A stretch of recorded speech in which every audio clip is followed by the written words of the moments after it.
Karena Lailatul Qadar itu bukan terjadi begitu saja.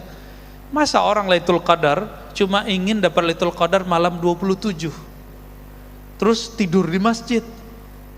Sejak kapan orang tidur di masjid dapat Lailatul Qadar? Apa kata ulama kita? Imam Ibnul Jauzi mengatakan, jika engkau ingin mendapatkan keberkahan, keberhasilan di malam Ramadan, Lailatul Qadar, maka mulailah menanam semangatmu, amalmu dari bulan Rajab. Kalau kita nanam padi itu 3 bulan Pak, benar. Ditanam hari ini, setelah 1 bulan dia tumbuh, tapi juga tumbuh rumput bersamanya, maka kita bersihkan. Kata Imam Ibnul Jauzi, maka ulama salafus saleh dulu di bulan Rajab mereka mulai qiyamul lail, dicoba 11 rakaat, 20 rakaat setiap malam. Kadang kuat, kadang tidak, kadang kuat, kadang tidak. Dimasuk bulan Sya'ban, capeknya hilang. Jadi kalau udah masuk bulan Sya'ban, capeknya hilang. Apa yang harus dibersihkan? Kekurang-kurangnya dihilangkan. Ini yang disebut di bulan Sya'ban cukup merapikan apa yang sudah ditanam. Nanti di bulan Ramadan cukup memetik hasil. Karena kami punya rumus, Pak. Coba lihat Nabi Yunus, berapa lama beliau di dalam perut ikan?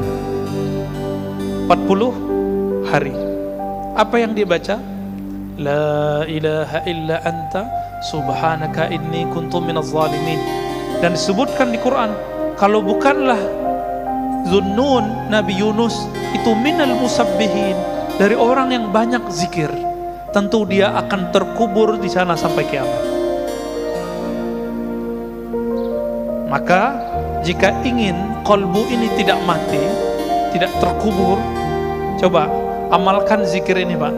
La ilaha illa anta subhanaka inni kuntu minaz zalimin. Amalkan terus sampai nanti bulan Sya'ban, 40 hari. Coba 10 hari pertama bulan Sya'ban ganti zikirnya. Terus setiap malam qiyamul lail. Karena Lailatul Qadar itu bukan terjadi begitu saja. Masa orang Lailatul Qadar cuma ingin dapat Lailatul Qadar malam 27 terus tidur di masjid? Sejak kapan orang tidur di masjid dapat Lailatul Qadar? Kita lihat orang pindah tidur Pak, plok. Lailatul Qadar apaan?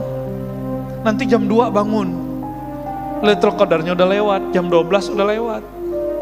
Rata-rata rahasia itu turunnya mulainya jam 12-an, tengah malam itu. Pas tengah malam itu, di situ banyak orang tertidur.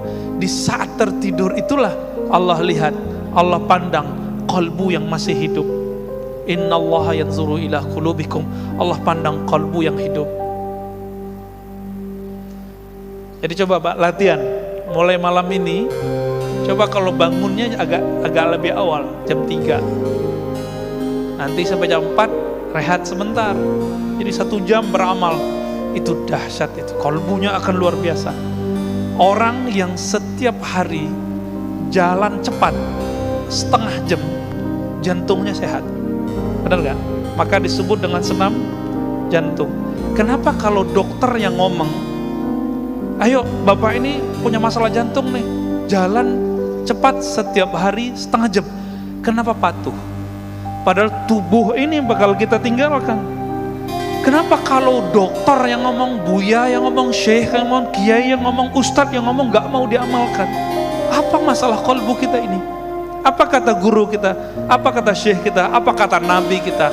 Apa kata Allah Rabb kita? Wa minal lail fatahajjat bihi nafilatan lak. Sebagian malam maka bangunlah. Pengen jadi wali Allah gak Bapak Ibu saudara makan Allah? Pengen jadi wali Allah?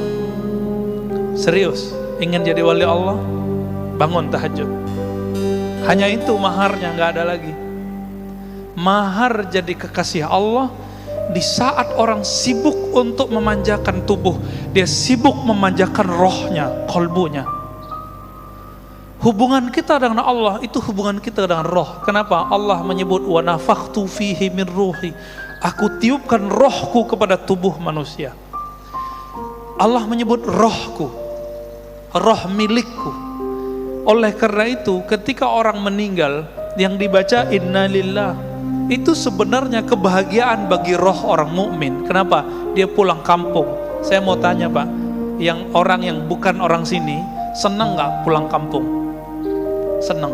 Itu baru kampung fisik. Betapa indahnya dan nikmatnya, merindukannya si kolbu itu pulang kepada yang punya kolbu. Roh itu pulang kepada yang punya roh. Tapi bapak ini mau pulang kampung, nggak pernah kirim bantuan untuk masjid kampung, nggak pernah kirim duit untuk orang tua di kampung, nggak pernah bantu saudara di kampung, nggak pernah nyapa orang kampung, nggak punya rumah lagi di kampung, berani nggak pulang? Nggak berani pulang. Maka meskipun kita lagi merantau di dunia ini tubuh milik bumi Pak, ini bumi yang punya, bukan tubuh rohani ini. Kita rohnya lagi merantau di sini. Maka rajin-rajin nabung.